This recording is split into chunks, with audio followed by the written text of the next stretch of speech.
So hello and welcome. I'm Frederick Dunn, and I'm welcoming you to my third interview on YouTube. Today, my guest is one of the happiest and most enthusiastic beekeepers I know of, Jeff Horchoff. You may know him also as Mr. Ed. I learned some personal details about Jeff, and I invite him to share his observations regarding feral colonies of honeybees in structures. So from St. Joseph's Abbey in Covington, Louisiana, here's Jeff. Hey, it's great to meet you, Fred. Okay, so yeah, it's great to meet you. Now, should I call you Jeff or is it Mr. Ed? What should I? It's both. We're all the same. Oh, you're the same entity. Mr. Ed and Jeff are the same. That's right. All right, well, let's in here. Let's start right off. I have a lot of things to ask you, but I also think that there's stuff about you that a lot of people may not know. So we can take an opportunity to tell them a little bit about what you do and where you're located. I know that you're down there in Louisiana. Yep. We're about 50 miles north of New Orleans. North of New Orleans. Now, when I was a kid studying herpetology. How many years ago was that, Fred? Yeah, it's been a couple. And Louisiana was the snakiest state in the Union in all the reptile books. Do you think that's true? Oh, we got reptiles, a mammy jammy here. Yeah, but for you, it's not about the reptiles. It's about bees. The bees. Okay. I like reptiles too, though. Oh, you do? Oh, yeah. In fact, the next video I post, it's going to have something about snakes in it. Oh, give me a little bit about that. Let's do a teaser. What's coming up with snakes? Well, we did a removal, and the guy that we did a removal is a breeder, and he's got boas, and we shot stuff in his little room that he keeps all the snakes. He's probably got like 60 snakes in there. So what kind of boa? Are we talking the Colombian red-tailed boa? Oh, he's a breeder, so they go for the genetics, and they go for different. They try to change the. These are the designer boas. Yes, yeah. Which, by the way, boas are New World constrictors. I'm sure you knew that. No. Anyway, that's what you find out if you. We're already off track here, but. Look, I tend to do that. That's fine. That's the whole point of this is to follow the topics wherever they lead.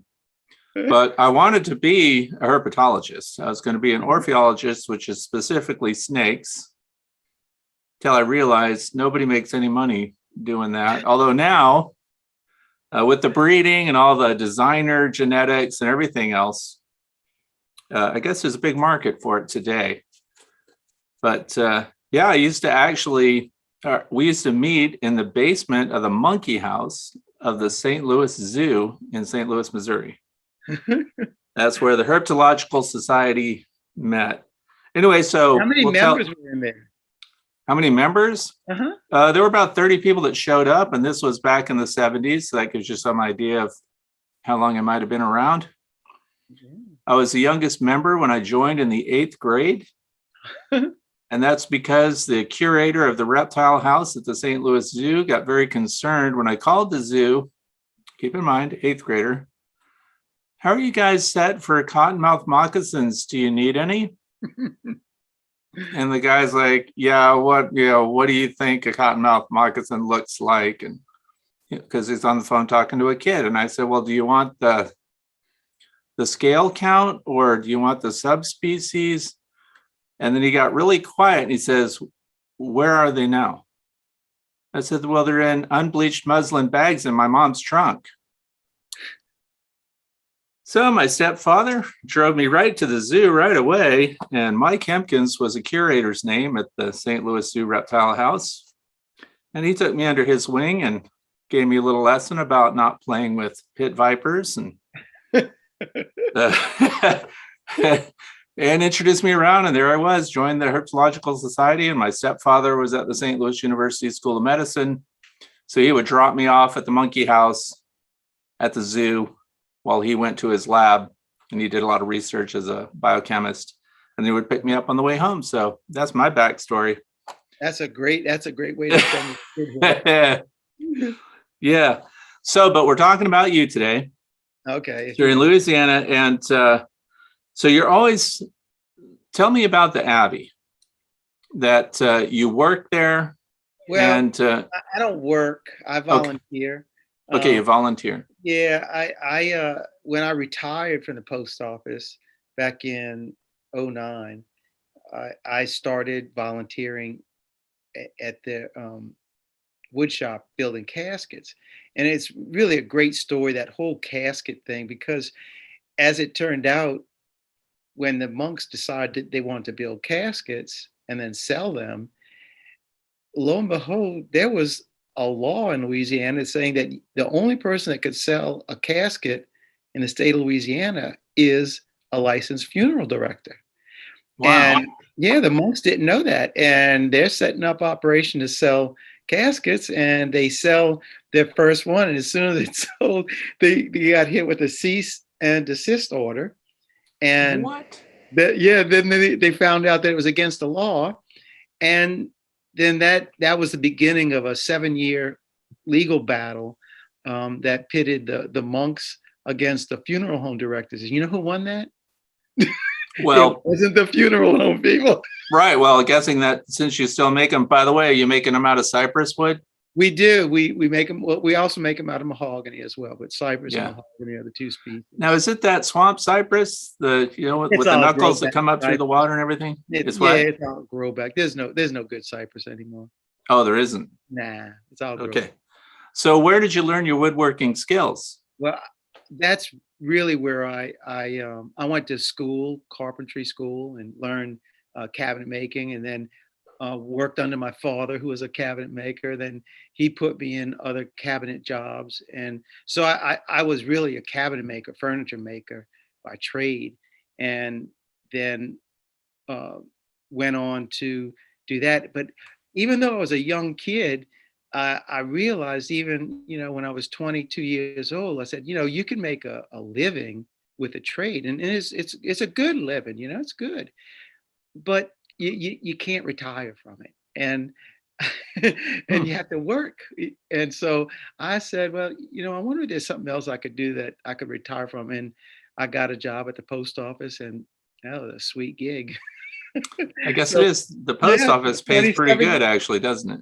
when I started in '82 and retired in '09, and they let me go 3 years early. And I said, okay, that's good.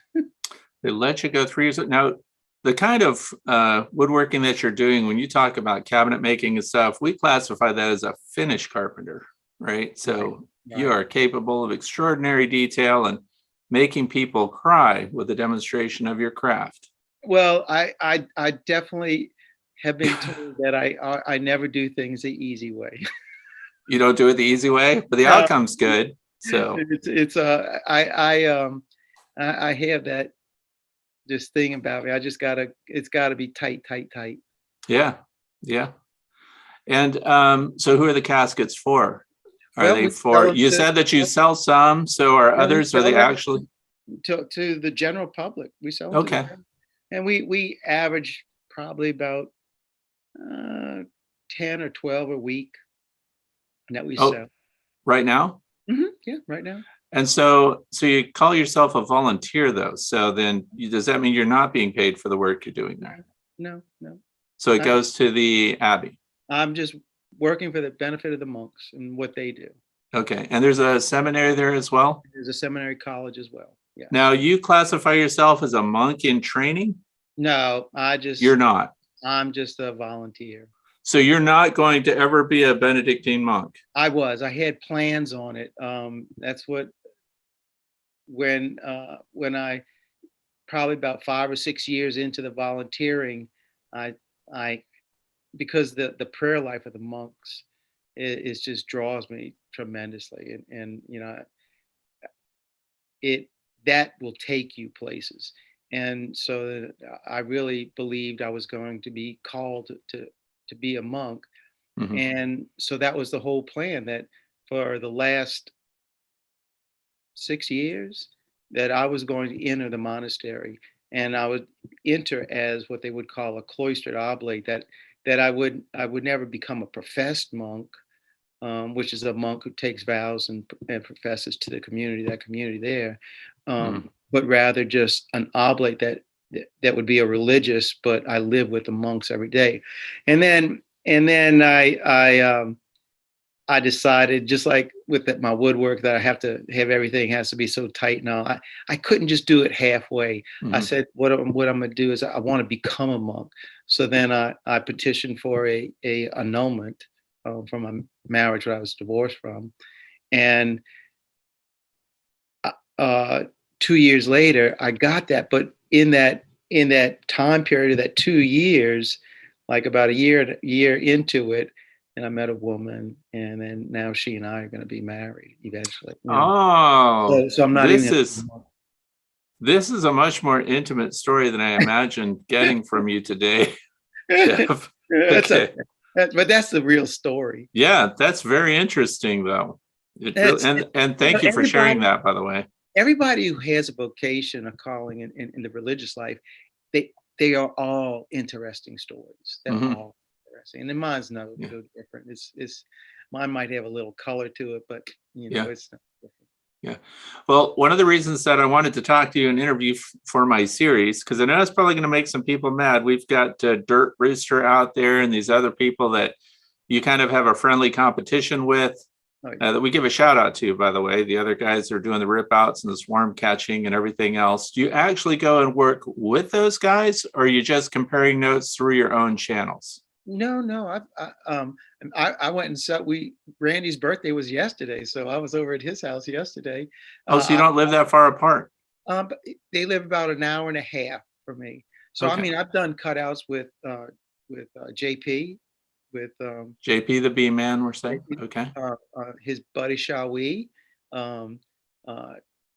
Randy the Dirt Rooster, Mike Barry. Okay. You just did a recent one with Mike, right? Yeah, Mike and I did a really big one. Yeah. And you had concerns about getting too far away from the Abbey. Nah, I just talk like that. Yeah. Look, I go pretty, man, if it's a big hive, I want to go for it. I love big. I love big. That gets my heart racing. Yeah. And as a person with carpentry skills and a background, when you look at some of these old structures that you get into and you're doing these rip outs, and some of them are very old, you take notes? Do you look at the way they're built and look at the craftsmanship? That's really almost the first thing I look at is construction. That because it's like always been like a first love of mine, that building thing. And so I'm very observant on things that I don't talk about it, but I look at it, and so it's like another draw for me to do what I do, because it's like I can see the structure even though there's stuff on it. I understand what's going on behind it. And so that just makes what I do as removing bees even more, interesting for me. I enjoy so many different things, just like you, Fred. Life isn't just comprised of one aspect. It's diversification that really makes life full. Yeah. Now, actually, this is the most serious I've ever seen you. You're always high energy. Hey, Mr. Ed here. And then you go off and you've got this really, do you charge yourself up before you go out and make these videos? Or I wake up in the morning feeling like that every morning. That's great. It's just that's not a camera deal. That's really how I am. Okay. That's good. And I attribute all of that to my relation with God. It all goes back to that. So because you really appreciate every day that you wake up and what's ahead of you. It's every day. It's a grace that all the graces that I receive and the gifts that I receive, and I don't want to take any of that stuff for granted. I really don't. I want to drink it all in, and so my energy, is just an expression of that appreciation and gratitude. Well, it shows that it looks legitimate to me, and one of the reasons why I want to talk to you, because Well, and I've even commented through the years when I get a chance. I don't get a lot of time to look at I a know. lot of other YouTube videos, and I'm sure you don't. You I have to be watch super very busy. little. I watch Yeah, very little stuff. yeah. And so, when I make a comment, sometimes I realize I'm asking a bunch of questions that may or may not get answered, just because, I mean, people are busy. But every time I look at these structures that you're getting into, and I'm always thinking about what the bees are doing, why they're there, how they set themselves up. And the recent one that you did, we talk about building code. I think you commented that there probably was no code followed. I think the studs were 4 feet apart. And I know some of the older structures are what we call balloon built, like the studs go right through second stories with no platforms in between and fire hazards. Mm-hmm. And I'm sure that you run across some really interesting structure. But every time I look at the bees, I want to know, like this last one, and since you don't watch my stuff probably all the way through very often, but I did watch the Super Bowl. I did watch that one. Yeah. I had nothing to do, and I was tired. I just watch Fred. You got to be careful watching my videos when you're tired. I'm told people come to my videos to fall asleep if they can't. So, which doesn't even bother me. That's fine. If I'm too calm and too mellow, that's okay. You got that going for you, but, Fred. Yeah. But the thing I notice, trying to stay on track, is I don't use queen excluders in my beehives, but then I'm non-commercial, so I can play around with, does this frame have brood on it or not?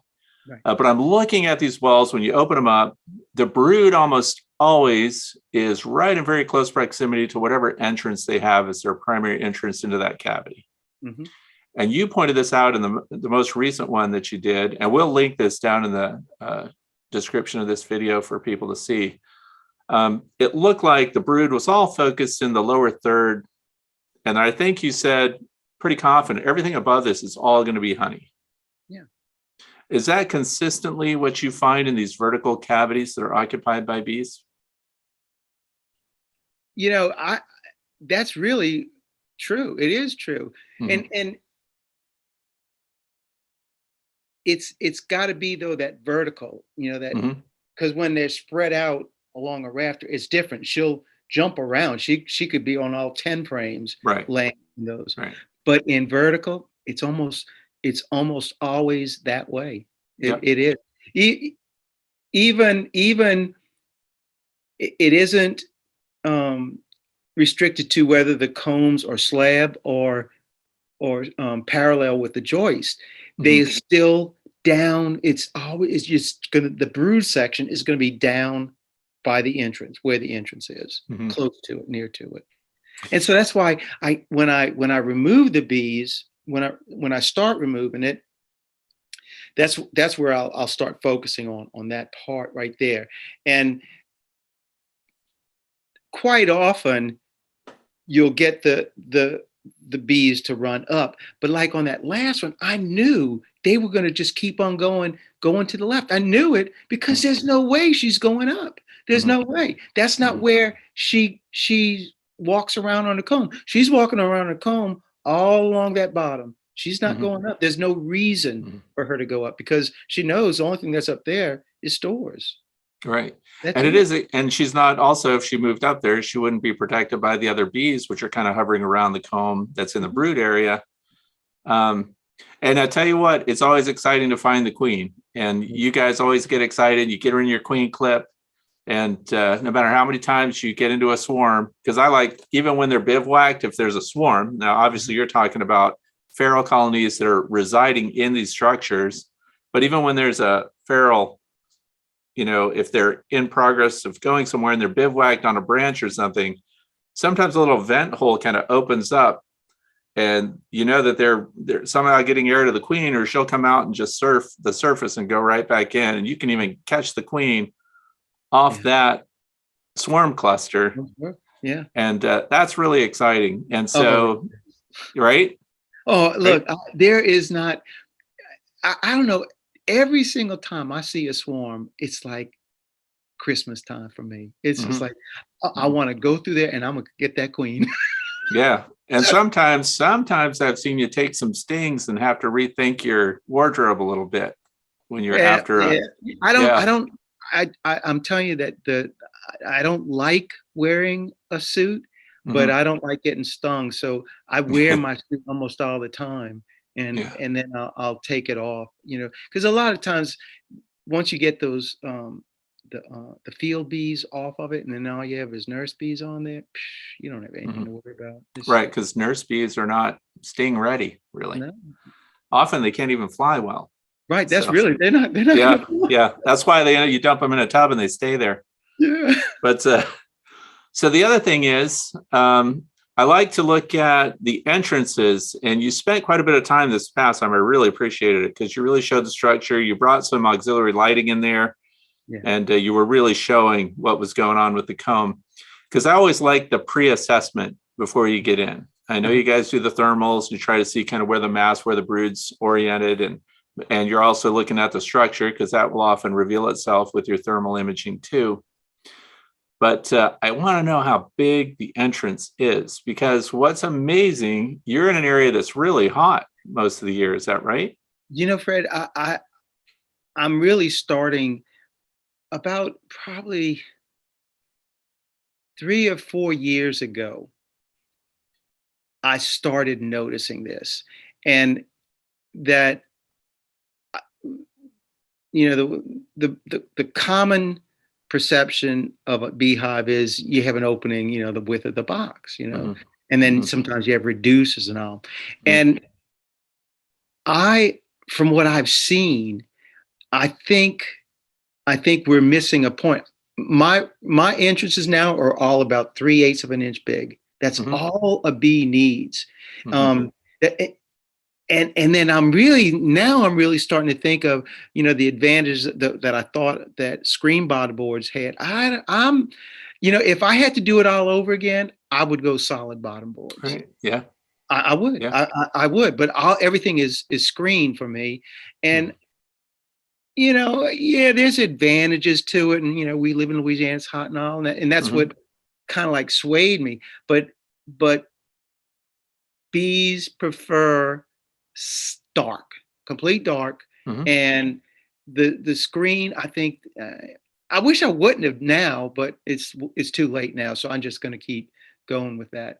But if I was ever to do it again, it would be solid bottoms with a 3/8 inch opening, 3/8 by ½ inch. That's it. That's all. That's all they need. That is all they need. And by the way, that 3/8 inch opening, mice can't get into it. That's right. I've never. In all my years down here, never had mice in our bees. Never. Yeah. So much emphasis, just as you said, is put on these wide openings. Mouse guards, putting mouse guards on. I don't put mouse guards on any of my hives, and that's because that 3/8 inch, which just happens to also be bee space, keeps our mice out. Now, there is some pygmy shrew or something up in Massachusetts that can get in, that's really tiny, but that's such a rare thing that you and I, for example, wouldn't even worry about it. But and I love that you said that, by the way, because also with the screen bottom board, the bees are not controlling the air movement as they can when they have a single entrance, which is what they're using in these feral locations. That's exactly right. And so that's what's really interesting to me, because look at the scale of the colony that you just looked at in that wall. How high did that go up? How many feet? It was 4.5 feet tall. And was there any evidence of any upper opening at all, or did they propolis it all up?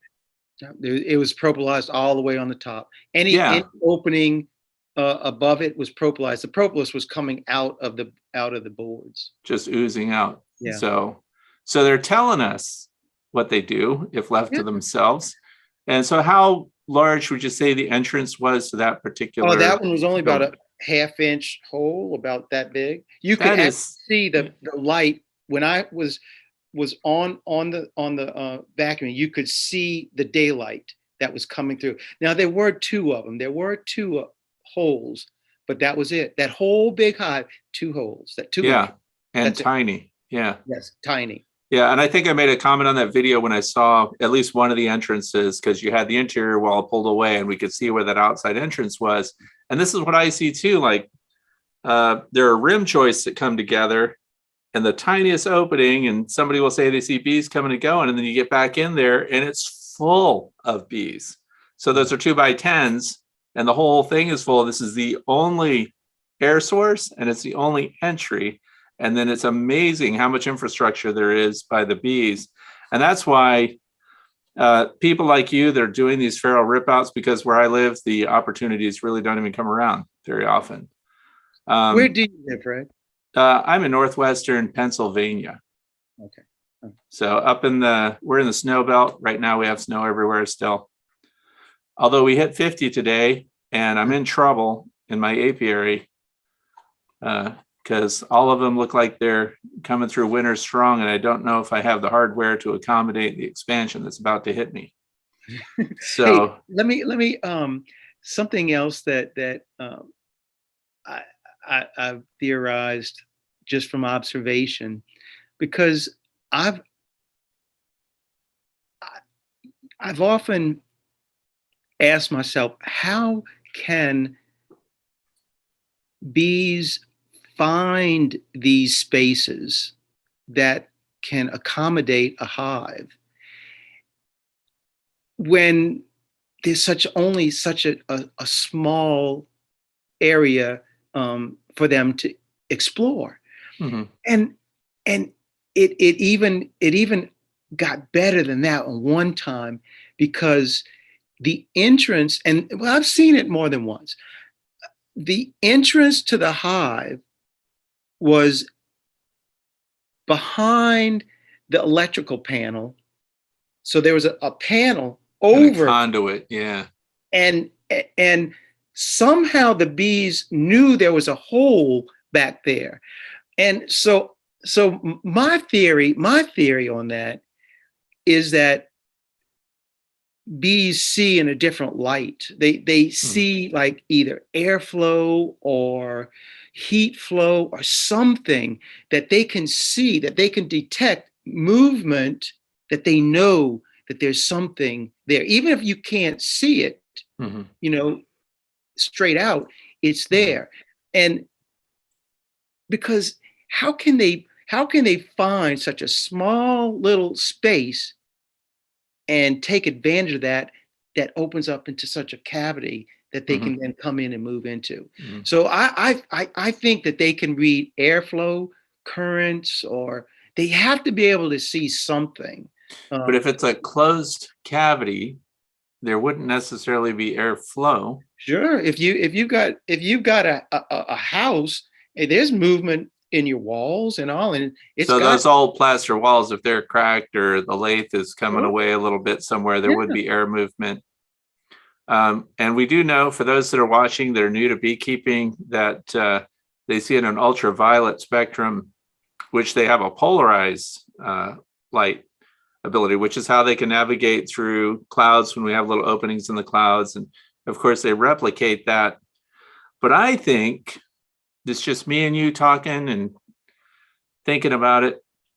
When we see the scouts out, they look at every contrasting feature of a structure, of a tree, a person standing still, they get right up to your face. I think the scouts are incredibly thorough in the way they land on and explore surfaces. And when they find an opening, the wasps do this too. They go into these openings and see where they lead. And I think that the bees are the ultimate spelunkers. I think they get in there, and once they realize it's an open space, Dr. Seeley said they spend 15 minutes or more pacing the walls, the interior, all the surfaces, before they decide to come back out. And then if it's at all suitable, they mark it. And the marking that they leave is visible to other scouts. So if one scout finds an area that they want others to look into, that's the democracy movement, then other scouts that are in the same area or get led there after a waggle dance sends them there. also do the same thing. They go in, they walk it around over and over, and then they scent mark it too. So it's kind of interesting. You're right. How do they find something that's hidden like that? They really have to explore in great detail all these different surfaces and nooks and crannies. And until they find a space that's suitable, they continue to search. And that's when they start to accept like your compost bin and other areas that aren't so great for them, but it's all they have because it's all they can find. Or you've got stored hive equipment stacked against a building somewhere that you haven't got the time to deal with. And before you know it, something's occupying it and there they go. And that's not an optimum location, but it's what they end up with when they can't find something more suitable. What do you think about that? No, I agree. Because I think that particularly the swarms, the initial swarms, those guys, they're just in a hurry because their queen, she's ready to lay already. And they're in a hurry to get things done. And they want to find, a really good spot. But if they're also opportunists, so, if they find something that'll make do, they'll make do, and they'll make a really good go of it too. It's just so many things about bees that just like make you think outside of just like normal stuff. Well, bees are the biggest brained insects, so, and they can count, which is kind of scary. So there's a lot of stuff that the bees can do. And so how many rip outs would you say you have done since you've started doing? And a rip out, again, for those that may not know, is when there's a structure that exists and the beekeeper is not just getting a swarm out of a tree. This is an occupied cavity by resident bees that may have been there even for years, and it's in a structure, and the beekeeper has to come, and like you, they need to know about the structure so you understand how to do. In the case of the most recent one, they were going to demo the house anyway, so that's comforting. You don't have to worry about damage that you're doing. Correct. But in other structures that might even be occupied still by people, most of you them have to, do an extraction or removal requires knowledge of the structure and then a plan for how it's going to be repaired once the bees are removed. Damage to the building structure. Yeah. So how many removals from structures would you say that you've done? I would say that I've got like 470 videos. So I would safely say I've done at least 300 removals. 300 structural removals. Right. And are the people paying you for that service, or how does that work? It's the monks. They don't want me to charge because everything I do is for the monks. Right. So, but there's no contribution to the abbey or anything. So if they're inclined to, they can make a donation. Okay. There's no fee. There's no. But you have no set fee structure. Somebody calls, you're just going to help. I'm just going to go do it. And then when you're removing all this great comb and all the honey and everything that was on there, it looked like a few years of honey was stored in that last one. You know what? That was a 1-year-old hive. 1 year. Yeah, a 1-year-old hive. Look at the production in that wall. Yeah, the comb. Because the only dark comb was the very bottom of it, and that it cut so soft. I mean, it was. Oh yeah, you would know the age by how. Okay. It could have been 2, but I think that's one. I think it was a 1-year hive in that hive. So what do you do with all of the capped honey that you found in there? I give as much, because of the time of the year, I give as much to the bees as I can. And obviously it was, surplus. So I wound up with over 4 gallons after giving them, I filled 10 frames. And I got 4+ gallons. Then I gave the homeowner at least 2. I don't know. Wow. I gave him a bunch. And that most of the honey that I take from removals, the monks eat that. That's okay. I serve. I bring over and they serve that. That's what they eat on their table. Oh, that's cool. Yeah. So you must be very unpopular when you come back with a bunch of honey. So the other thing I noticed, I think there were a bunch of guys that you had a board and it had honeycomb on it with honey in it, and they were like using their pocket knives and stuff. And who were those guys? Well, that was the homeowner was the oldest guy. The guy with the hat, he was the son, and the other guy, they were just friends. And that house was being torn down, like you said. Yeah. And it was damaged by a storm, right? Yeah, it was severely damaged by the storm. But oh my gosh, they had such great wood in that house. So much salvageable wood in that house. Yeah. And I think you said they were going to salvage a lot of it. Oh yeah. And so the one fellow, had they eaten honeycomb before, or was that their first experience? They, I don't know if they had eaten it before, but they all said that was the best honey they ever ate. So maybe not. Maybe they may not have gotten that, that fresh of, honeycomb. All right, because the one guy was almost in a feeding frenzy. Oh, yeah. I think he was getting carried away. He kept coming back. I didn't know what he was going to do. So I thought, man, this is his first taste of honeycomb. So now this guy's ruined. He's gonna be like a bear in the woods. He's gonna hunt bees. But so that was really interesting. Now here's the other thing. So aside from these entrance sizes and the placement, and they keep their brood near the entrance because that's where they control the air the best and things like that. Another thing I like to look at is when we get into not just the walls, but sometimes when you're cutting out these floor joists and you get these long runners of comb back there, the floor condition is clean, right? Yes. So they are really policing up that entire space in there. It's not like there's a bunch of dead bees and detritus and things like that on the bottom. And I look at that when you pull these walls apart, if the hole is even up the wall a little ways, you would think a bunch of dead bees and bits and pieces would accumulate at the bottom, but it's not that way, is it? So that's just that house cleaning genetic, Right. That's all that is. So you see that, and that those are qualities you want in your bees. You want those genetics. The bees that pull the rubber bands out after they cut them off, that's great genetics when you see that, because those bees care about the environment they're in. It's not like slackers and welfare. They're just like sitting back. No, these bees work. And I let them work. Yeah, and keeping it clean is helping defend themselves from disease. Right. Of course.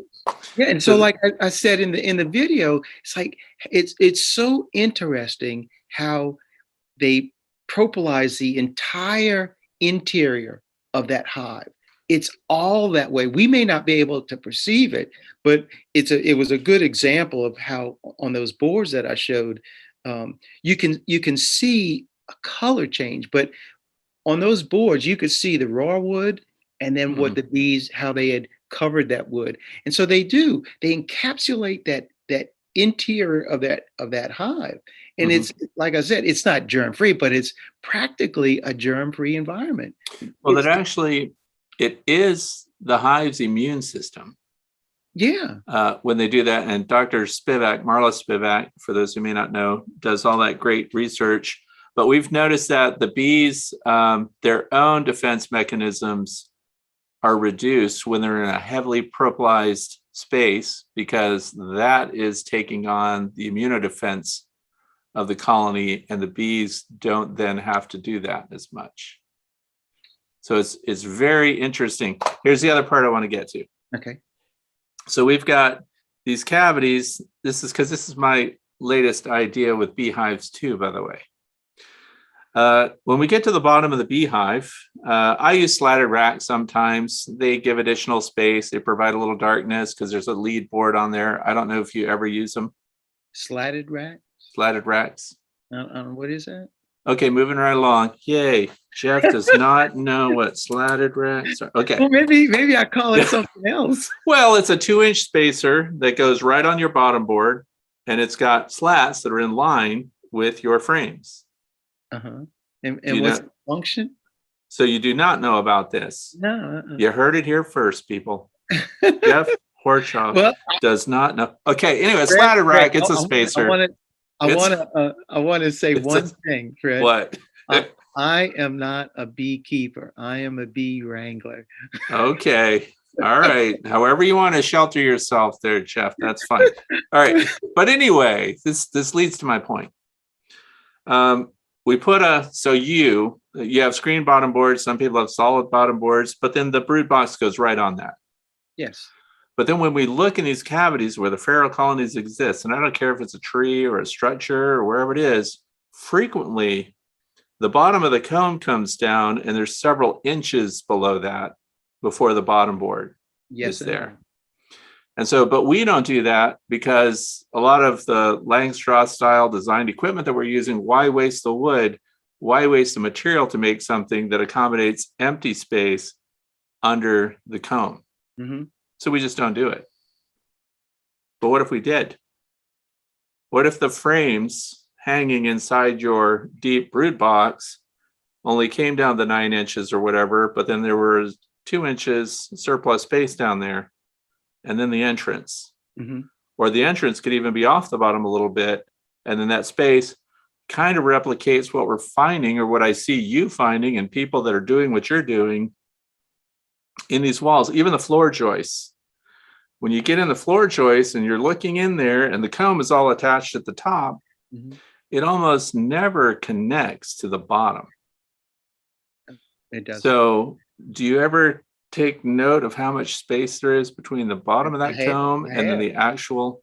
Yeah. So because that was my theory when I did my long hive, when I built my long hive and I built my frames, without the bottom bar on them. And because from what I've seen, that the bees will draw that comb all the way to 3/8 of an inch. They're going to leave. It is so rare for them to attach that comb to the bottom. The only time I've seen it attached is if the comb broke off and fell on the bottom, and then they attached it. Yeah. Other than that, they will leave a 3-inch gap, a 3/8 of an inch gap for their crawl space. And I know, like for on my long hive, because this was my idea behind when I was doing it, because then that way the bees, when they come into the entrance, they can just walk to whichever frame that they need to bring whatever they're coming in with, and just go right up to it. And that's what they did. I think I had 28 frames in that box, and they were all 2-inch wide frames. And all I did was I put a starter strip on it, and they drew it all out. All out. And it was so pretty, Fred. That comb was so gorgeous. It was the width of the frames, it was 1.5 inches wide, and they drew it all out perfect. And it all stopped right at the bottom. And I don't know if I ever mentioned that, but I saw it. I saw it in the videos, and that hive survived 4 years, I think, 4 years before it finally succumbed to whatever. Bad queen is what I say. Well, because you've got small hive beetles and everything down there. Yeah, right. Bad. See, I don't deal with small hive beetles at all. They're terrible. Right. But see, that's really interesting, because it makes sense that they wouldn't make contact with the floor of whatever cavity they're in, because if there were moisture accumulating down there or waste material or anything else, it would protect the comb from contact with that. The other thing is, some of it, when I look at those cavities, there are several inches, like they haven't just way off the bottom. Right. Pardon? I just think they haven't finished drawing that comb out. So where do they start? So let's say when it's a recent colony that's moved in, and do you think they started all their comb way at the top of that cavity, 5 feet up or whatever? Almost all the time. But they do. But if that was the case, then why wasn't the brood up at the top on that last one that I did? Why was a brood 4.5 feet down? I don't know. It doesn't. But from what I've seen, it's always that they have to draw the comb down, and then the queen will start laying below a certain point. But why on this one? There was no brood laid in that comb because no evidence of past brood up high. There was so then how do we know they didn't attach to the sidewall somewhere and start building there and then run it up? I don't see how they could have attached anywhere except for the top, because that comb was too straight. It was so parallel to the sides of that wall. The only thing possibly that they drew one long one and she started laying there. And well, no, because on both those, on the comb on the right side, those 2 or 3 hadn't drawn all the way down. I saw that. So there was a lot of floor space under those to the side. And then the one on the left, it actually had kind of funky formation that the comb didn't run all the way down. So I don't know. I don't know. Okay, so here's my question. Are you keeping a notebook? No. All right, here's your homework. Are you? No, because these are the things I want to know.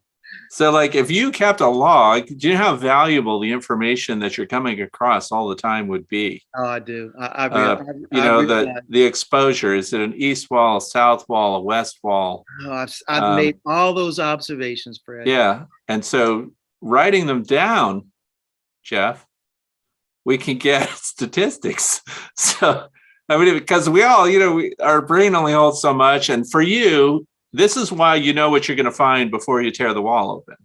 Right. It's already in your head. You already know what you've seen before, and you can very well predict it. But this is all valuable information if we develop statistics based on where you live, for example. And the bees may be doing something different in northern climates when they occupy these abandoned buildings and things like that. And collectively, there would be a lot of very useful information about what bees do left to themselves. And another question I wanted to know, the thickness of the comb. So surface to surface, do you see much variance in how thick and deep the cells are? Yeah, there's a lot of variance in it.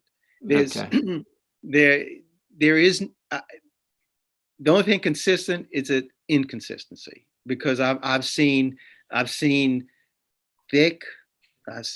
I've pulled combs so thick that I had to use 2 frames to put it in. Okay. And then like that last one, it was just like beautiful comb. It fits so perfect. The video prior to the one last week, where it was a big slab and I was just cutting out sections of comb. Those things, they fit perfect in a frame. There was no overhang. And so what happens when you put those in the box, a lot of times when you put comb on frames and it's wider, the bees will start hooking everything together in the cutout. And it becomes troublesome. It really does. But that one that I did from Mount Hermon, that one, I opened it up last week just to check on them again. And there's no attaching of the comb. You can still pull frames out like I just set them in there. Those bees, those bees, these last 3 cutouts that I did, these are some great genetics on these bees. There's no doubt. They really are. These are some wonderful bees. I think you said you drove 90. How many miles did you drive? It was over 70 miles for that last one. 70 miles. Any idea if there were beekeepers in that vicinity? No, there weren't any in that area right there, but I know there are beekeepers in that area. Okay. I do know that. So, all right. Well, this is going to lead me to other stuff. So when you're talking about great genetics. So I know you've said in the past, you've talked about treatment, whether you treat, whether you don't. I think you said at one point your losses were pretty much the same whether you treated your bees for Varroa destructor mites or not. So What are your current practices now? I've never, ever, ever treated for Varroa. Never.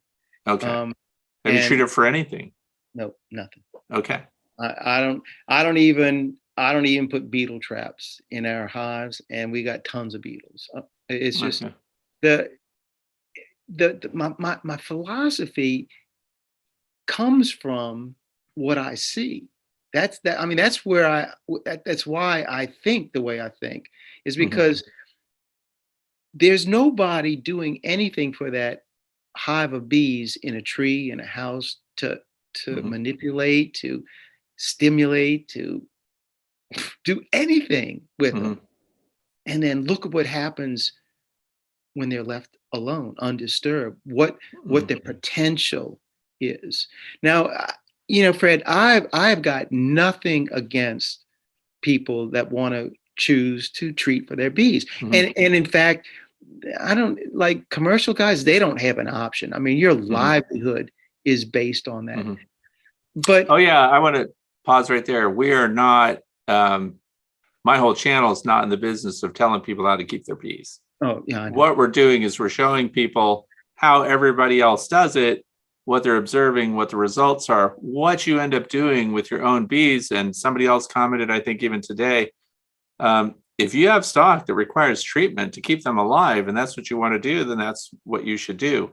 Yeah. I'm also very interested, though, in like what you're doing, because I went through the same thing. I did treatment free for a long time. That's why we're in different climates, profoundly different climates. And though we have mites, our mites aren't as bad as they are up by you.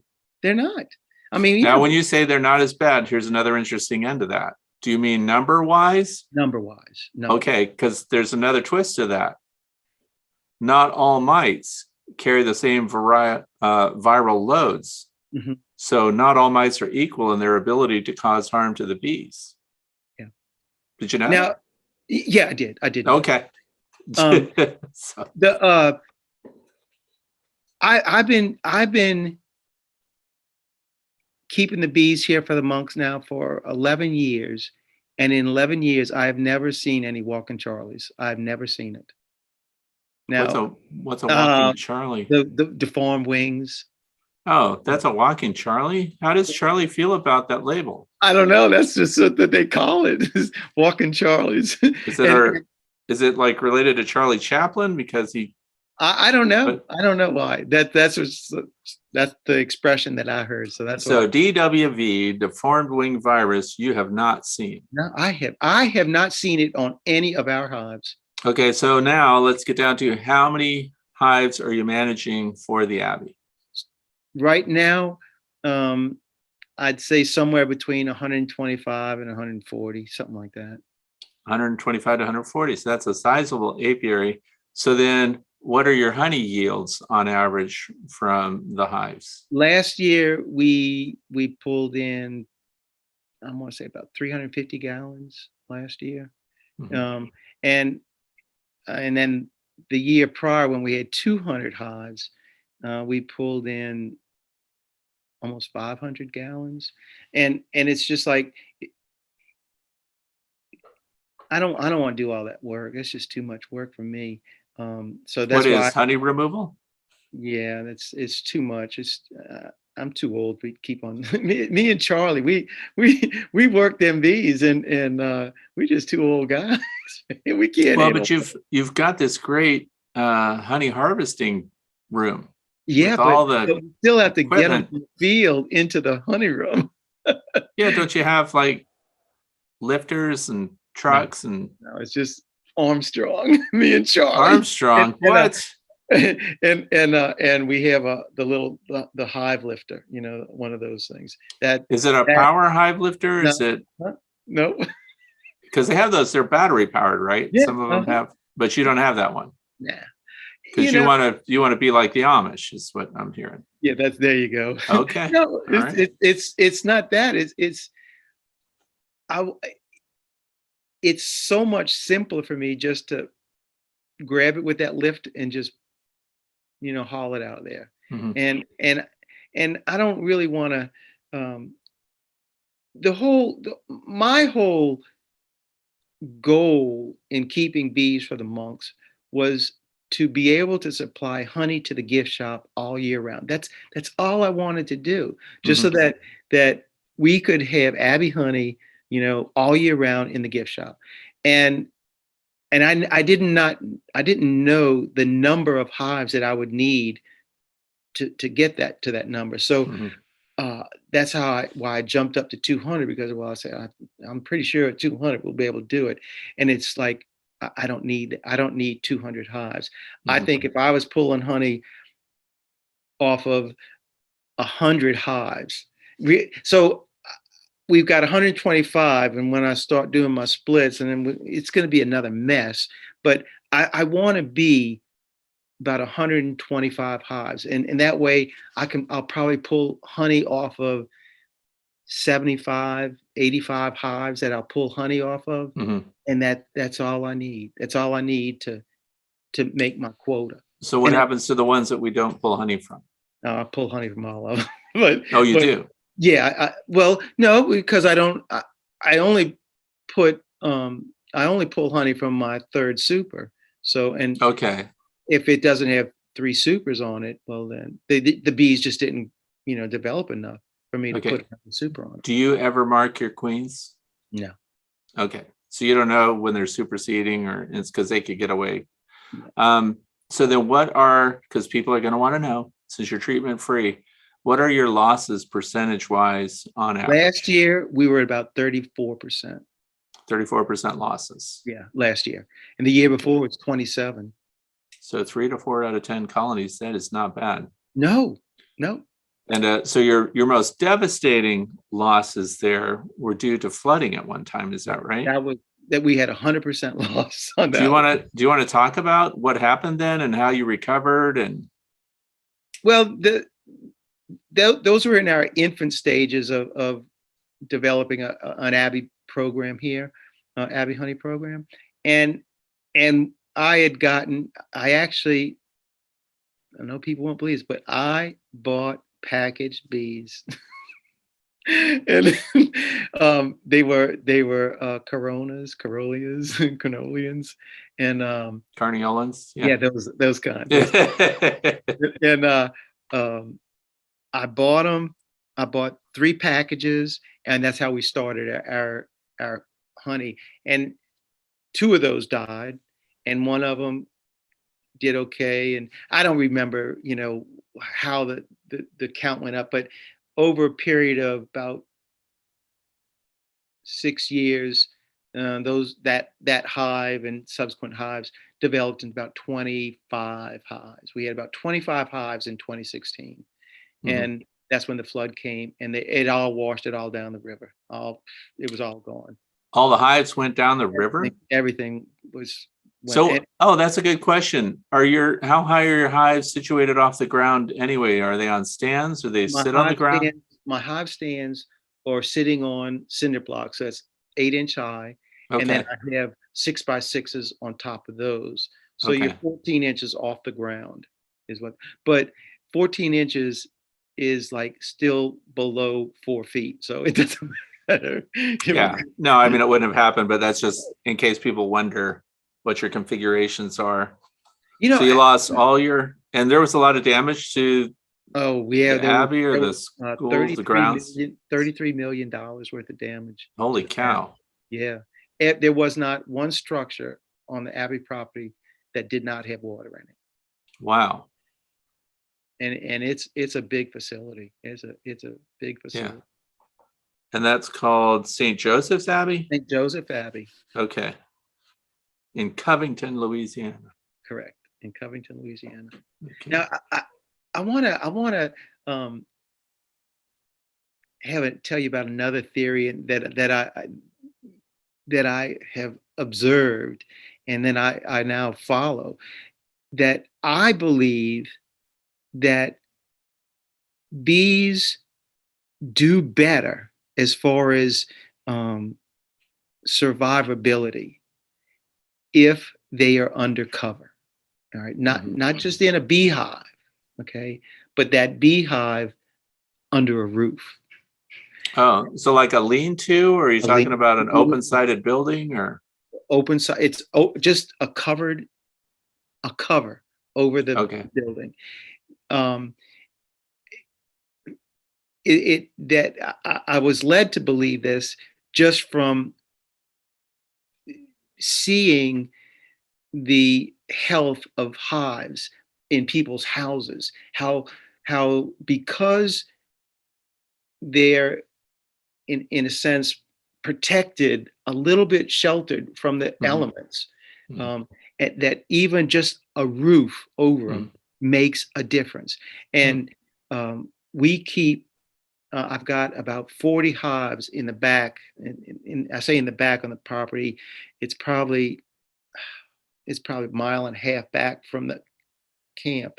That I built two shelters back there. It's just 14 by 14 structures with a lean-to roof on it. Mhm. And I house about 40 hives under those. And then I also, because it's such a great place back there, I also just have them out in the field as well. Mhm. Without a doubt, the bees under the cover always do better.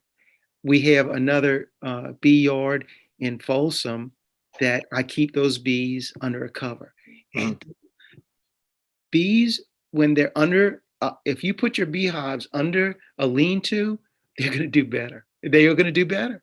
You Mhm. would think that because they're not getting daylight or No, it's directly. Yeah, like the I, devil's anvil in the yeah. summertime doesn't I'm, exist. I'm convinced bees Yeah. do better if they're underneath a cover. I'm Yeah. convinced of that. And you've done that because some of your hives are, some are not. So you can make that Yep. comparison, even Oh, though the environmental conditions are the same. yep. So when you say it's a lean-to, are there any vertical walls part of that as well, or is No, it it's just a just roof four posts, and a 14 roof? and a roof, a a sloped roof. And See, it's I think 8 foot tall. this is what I don't like about what you're saying. Okay. Are you ready? Yeah. Because what you're describing is what my wife has been telling me to do for the last, I don't think she'll watch the video this far in. So I think I'm good. But she keeps saying that. She's like, honey, why don't you go out there and just put roofs over them? Just one of those, just like like a parking cover, just one of those things. And I was just like, I'm no, agree they with you. love the sun. They like to hear the rain hitting the top. The bees, But see, now you're telling this story, and it holds a lot of merit, because if they're in a, we're all basically we're sticking the bees where they wouldn't go on their own anyway. And in trees, they'd be sheltered above. An infinite amount of insulation, cover, and protection would exist in the tree, because we know they move into live trees, not dead ones. I'm gonna have to revisit. I'm sorry I've had this conversation with you, but Fred, if yeah, you ever come down here, I'll take you back to the bees in the back, and yeah. you can see for yourself just looking at the hives. Now, I got some right next to the woods that are between the huts, those little sheds, and when you go back there, and I rarely go back there. Like I might not go back there in 3 months. I might not go back Mhm. there. But the amount of bees that are back there is just phenomenal. And Hmm. so that's why I call myself a lazy beekeeper, but the bees tell me to be a lazy about it. That I don't go disturb my bees. I don't go pop the lids. I don't go. I like driving by and observing what's going on. But other Mhm. than that, I don't need to. I'm not going to go into my box. I go do a cutout to get my fix of fooling with bees. Mhm. Uh, but I leave our bees alone. This was the first year that I did not do rotations on my hives. And the reason Describe what that is, rotations. when the bees start moving up from that bottom box into the second box, as they Mhm. go through their stores and they just move up, then what I had been doing in years past is just taking the top box and moving it on the bottom, and the Mhm. bottom box and moving on the top, Mhm. just so that to give them space. and then that natural inclination of moving up, the hive moves up. Mhm. But two things that really said no, let's leave it alone. First thing was that um, we have such a problem with the hive beetles here. Our bees are so good at corralling the beetles. So what they do is there's a group of bees. Their assignment is you're supposed to find beetles and push them, herd them into this areas, and generally it's going to be right at the top of your top box on the top box, and then they'll build what I call corrals. They propolize that space between the inner cover, because all of my hives have inner covers. I have the box, then an inner cover, and then a telescoping cover. That's Does how. your inner cover have a hole in the middle? Yeah, I have a hole. Okay, so you have that. Okay. Yes, and what the bees will do is they'll get those beetles to get on top of that frame, and then they propolize that area, which is only about an eighth of an inch. It may only be an eighth of an inch. They'll propolize and they'll herd those beetles in there, and then eventually they'll seal it off and starve them that way. But every time I would go in the hive and you pop that doggone inner cover off, you release all those beetles. They go right back into the hive. Okay. So yeah, so you've set your bees back in their defensive mechanism there. exactly. Okay. That's the first reason why I said no, because I had so many hive beetles in the hives, and our winter this winter was so mild. We had very, very few, really cold days. Now we've had cold days subsequently, which is good because that cold will kill them. But if I go and interrupt them and disperse them throughout the hives, it's harder. They can insulate themselves, they can hide in the comb, but up in the top, they're going to freeze. And so oh yeah, because they can't benefit from that communal warmth inside the hive. Exactly. What is a cold day for you there? I would say a cold day is about 25. That's a cold day. Okay, And that's cold. we probably only get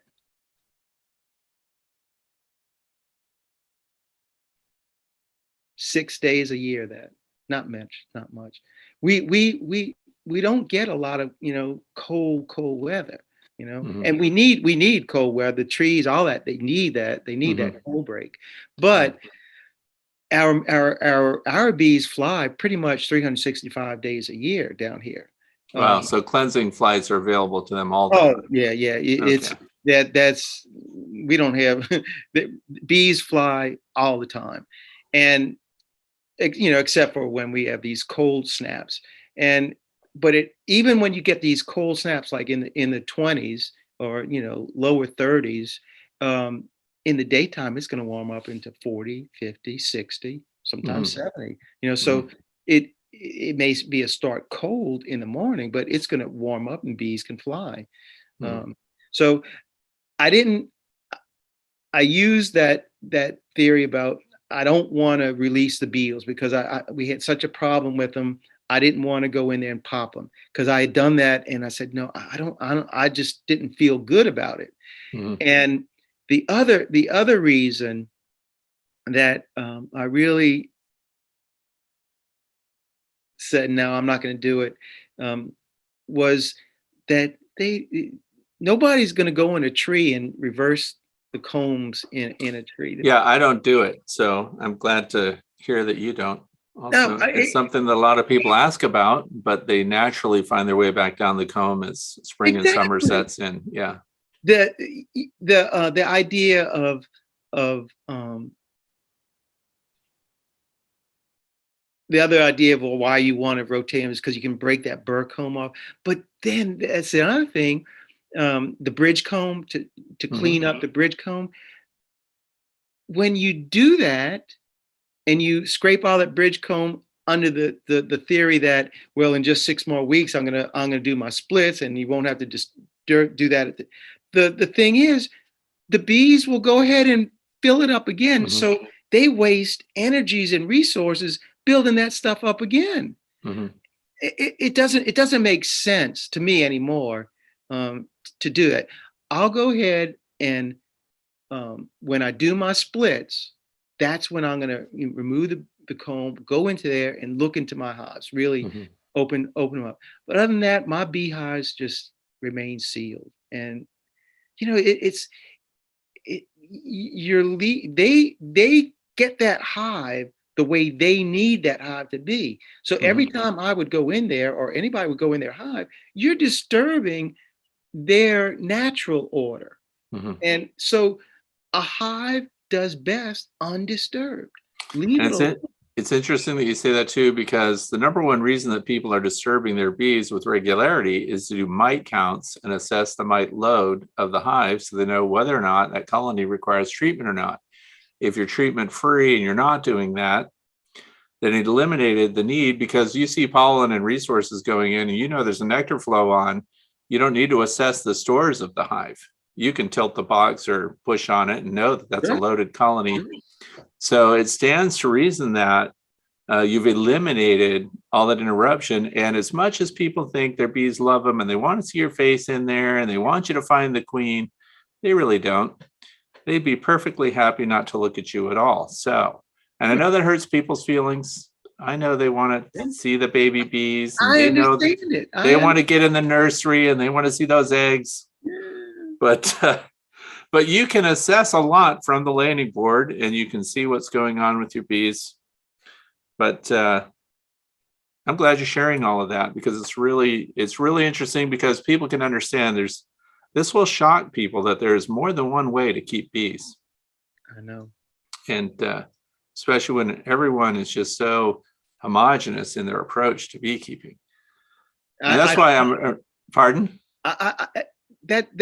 It's one thing that it's kind of like a bad thing about beekeeping, in that it's a business. It's a business, and so the companies that produce bee equipment, bee supplies, so they're supplying the beekeepers, and in a sense they're dictating to the beekeepers, and really what happens is the people that somebody who keeps bees, they need to think for themselves, why am I keeping bees? What is the reason that I'm keeping bees? And if I can understand that, yes, I want to help the environment. They fascinate me. That it's so. I just want to explore the wonder of bees, and all that's wonderful. But they're insects, and insects do great when they're left alone. They really do. Or they die out. Or they die out. Right. Right. Yeah. You're perfectly in line with Dr. Leo Sherishkin's approach to beekeeping. I don't know if you're familiar with him. No. Beekeeping with a smile. You never heard of him? No. Oh man. So I live in a monastery. And that makes it even more interesting, because your approach to beekeeping is right in line with Dr. Leo's teachings of staying out of the hive, not feeding the bees, working with those that make it on their own.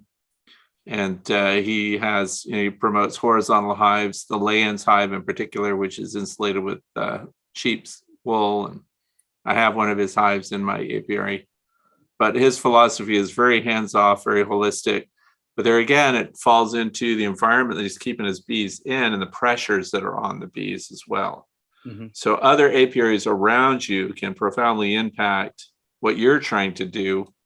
So I don't know how isolated you are from other. The Abbey property is 1,200 acre site. See.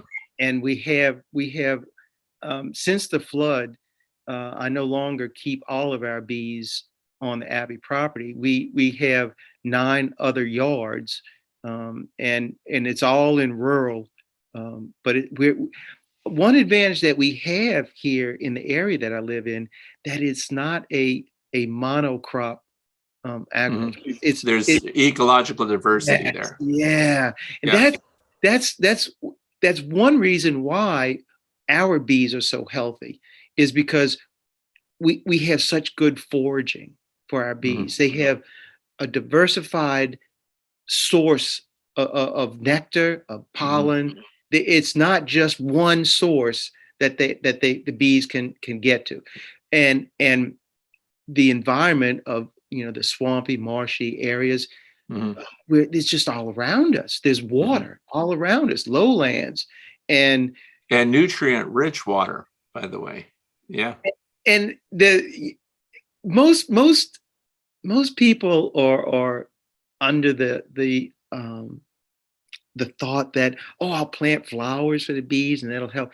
But the fact is that one tree has the potential of like 2 acres of planted stuff from one tree. Yeah, it's a vertical garden. That's why linden trees and things like that are so valuable. If you have a small plot of land, growing trees, if you've got the patience for it, that's the other thing. People want immediate satisfaction.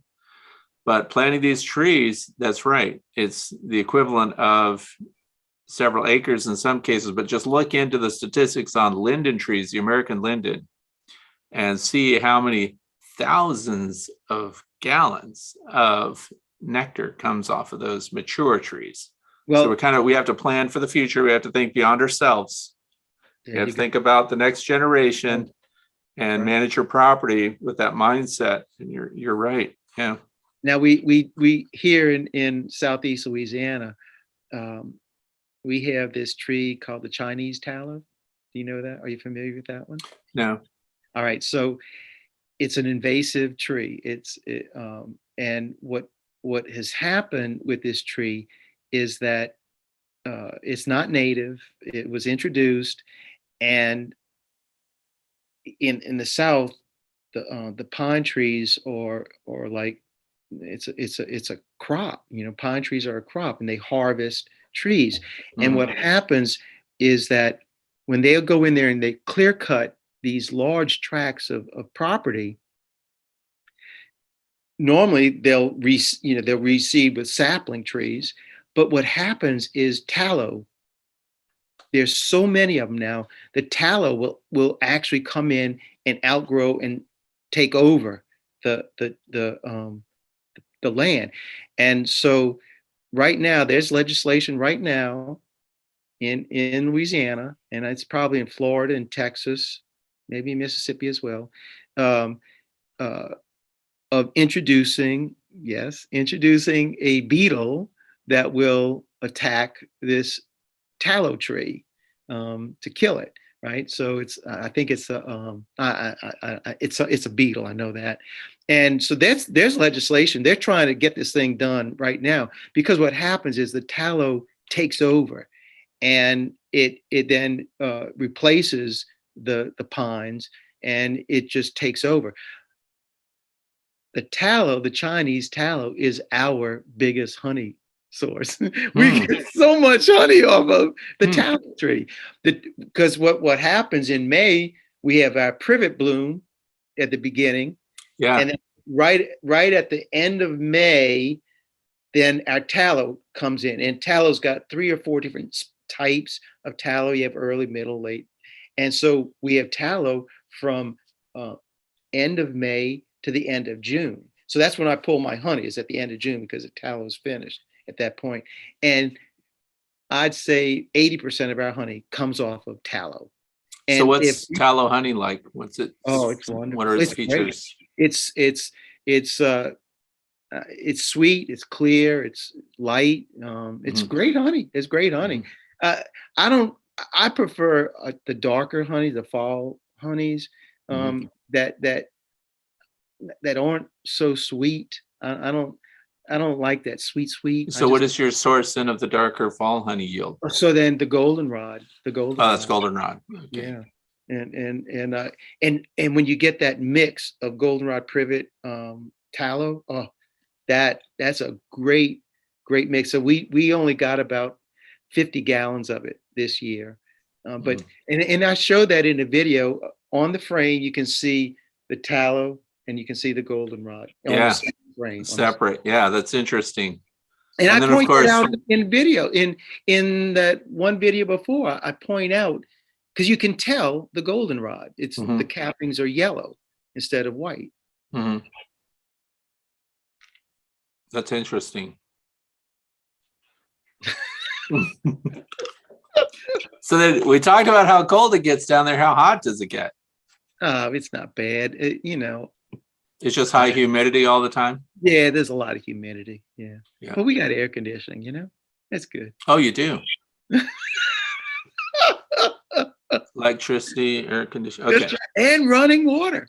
And indoor plumbing. Man, the miracles never end.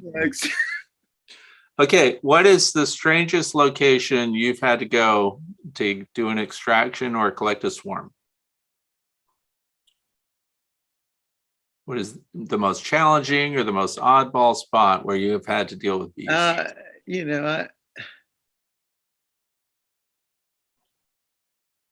do a whole bunch of weird ones. I know once I pulled a swarm out of a culvert. Like a drainage pipe under a yeah, I did. You talk about a snake area.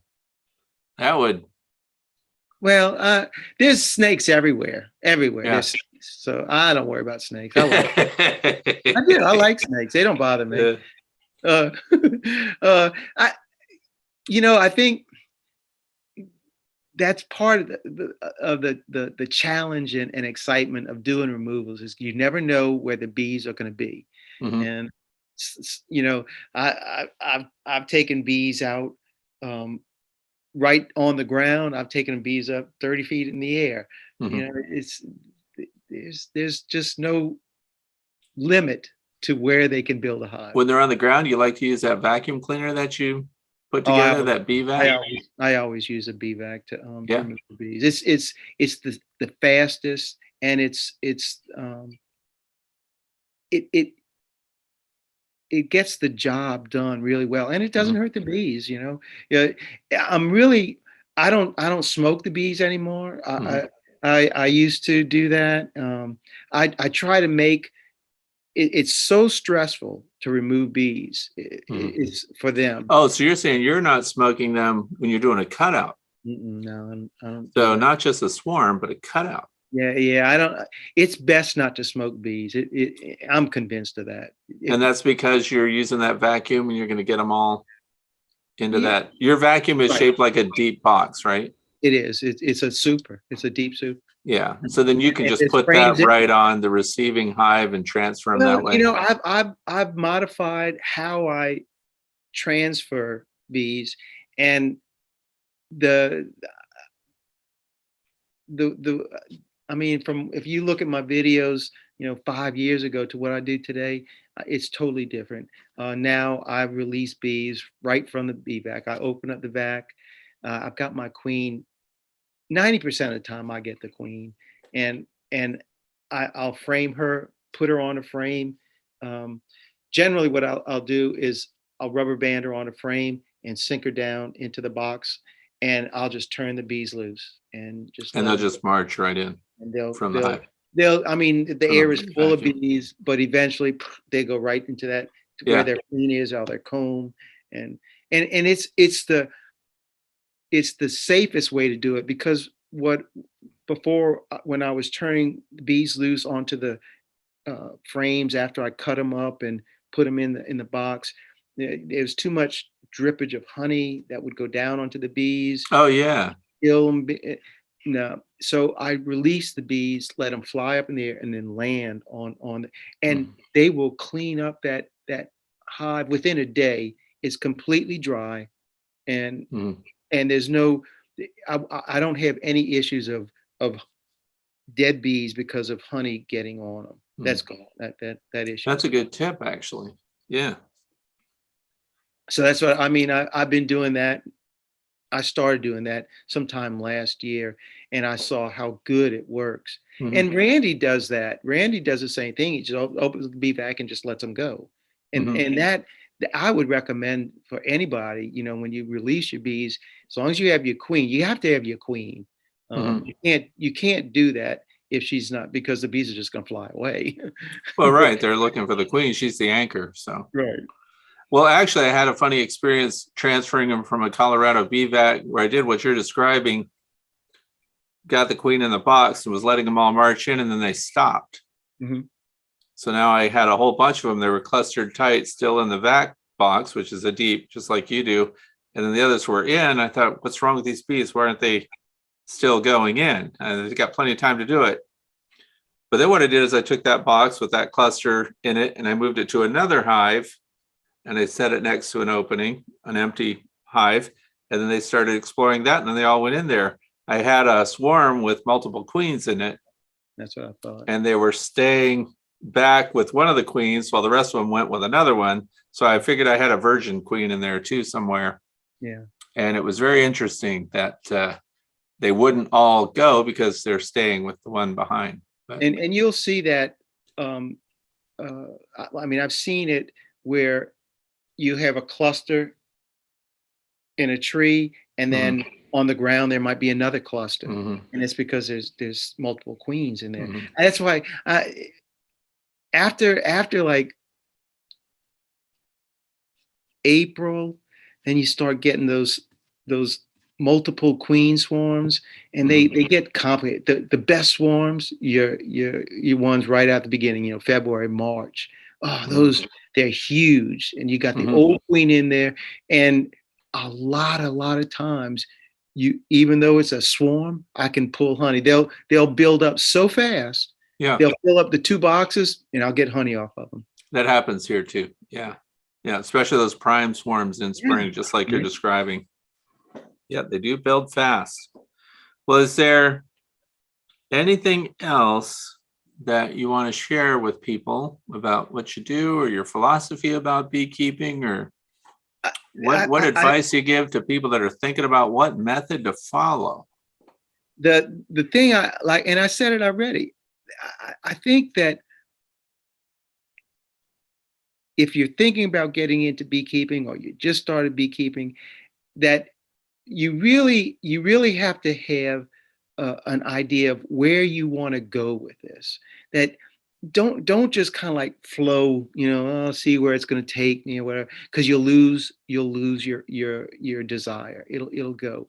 There has to be a connectiveness to keeping bees for you to keep on keeping bees.